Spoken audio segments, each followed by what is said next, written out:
আর একজন উত্তরাধিকারী বলেছেন যদি ক্ষমতা থাকে অমিত শাহ 4 তারিখ পর্যন্ত থাকুন, রবীন্দ্রসঙ্গীতও চলবে, ডিজেও চলবে।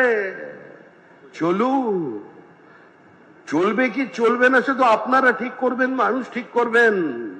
কিন্তু আমরা ভয় পেয়ে গেছি, আগে থেকে আপনাদের জানিয়ে দিলাম অমিত শাহ থাকবেন না, 4 তারিখ কলকাতায় থাকবেন না।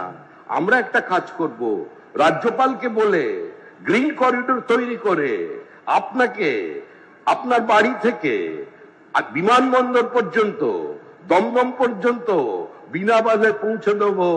তারপরে কি হবে প্রত্যেকের জানা।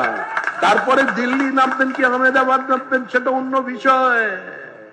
হায় পিত ক্ষমা করো মোরে, সেদিন আসছে তৃণমূল সরকার শেষ, তৃণমূল শেষ। গঙ্গোত্রী থেকে গঙ্গা সাগর পর্যন্ত বিজেপির সরকার।